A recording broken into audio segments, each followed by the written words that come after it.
ሄይ ጋይስ እንዴት ናችሁ? አሁን የምታዩትን ዲዛይን ለተማሪዎቼ ቲቶር ነው የቀረጽኩት። አንድ ሰው ላስመዘገበ 500 ብር ኮሚሽን አለው የተባለው በይፋ አሁንም አለ። እሺ ወደ ዲዛይናችን እንሂድ። ጥፍሩን ፕሪፕ አድርገናል። ቤዝ ኮት ቀብተን እናደርቃለን። ከዛ በኋላ ፍሬንች ቤዝ ቀብተን አሁንም እናደርቃለን። ፍሬንች ቤዙ ከደረቀ በኋላ ማት ቶፕ ኮት እንቀባለን። ማት ቶፕ ኮት ስትቀቡ ሙሉ በሙሉ መዳረሱን ቼክ ማድረግ አለባችሁ፣ ምክንያቱም ሌላ ቦታ ክሮሙን እንዳይዝ ያደርግላችኋል። እስከዛ ቤዝና ጥቁር እንደገና ደግሞ ቶፕና ጥቁር ሚክስ አድርገን ሁለቱን ለመሞከር ነው። ትክክለኛው ጥቁርና ቶፕ ነው። ተማሪዎቼ ቤዝና ጥቁር እየቀላቀሉ ስላስቸገሩኝ ነው፣ እንዲገባቸው ለማድረግ ያህል ነው። ማት ቶፕ ኮቱ ከደረቀ በኋላ ባፍ እናደርጋለን።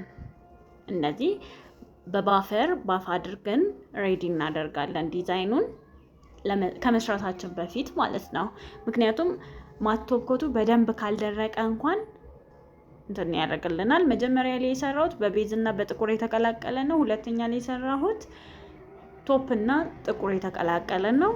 ከዛ በኋላ እንደዚህ በስፖንጅ እናሸዋለን። በማንኛውም ስፖንጅ፣ የክሮም ስፖንጅ ካላችሁ ደግሞ በሱ። እኔ እየጠፋ ተቸግሬ ነው። ከዛ በብሩሽ እናራግፋለን። ብሩሻችን ለስለስ ያለ ከሆነ ከላይ እንጠርግበታለን። ጠንካራ ከሆነ ግን ባንጠርግበት ይመረጣል። በስፖንጅ ብንጠርግ ነው የሚመከረው።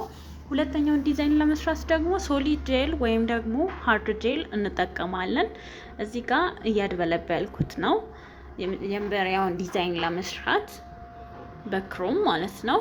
ከዛ በኋላ ካድበለበልኩኝ በኋላ እንደ ቀለበት ላዩ ላይ ቁጭ እናደርግና እንቆርጠዋለን ዳርና ዳሩን ላይክ እንደምታዩት። የምትፈልጉት ቪዲዮ ካለ ደግሞ ንገሩኝ እሺ፣ እያንዳንዱን ቲቶር እሰራላችኋለሁ።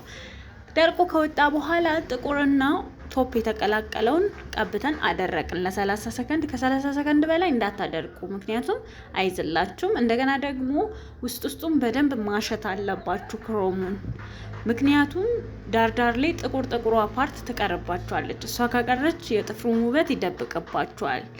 ለዛ ሲባል ጥቁሩ እንዳይታይ ሙሉ በሙሉ መሸፈን አለበት በክሮም።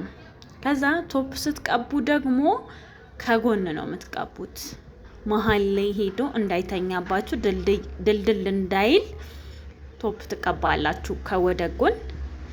ከላይ የቀረውንም ደግሞ እንደምታዩት ትቀቡትና ታደርቁታላችሁ። ይህን ይመስላል ዲዛይኑ።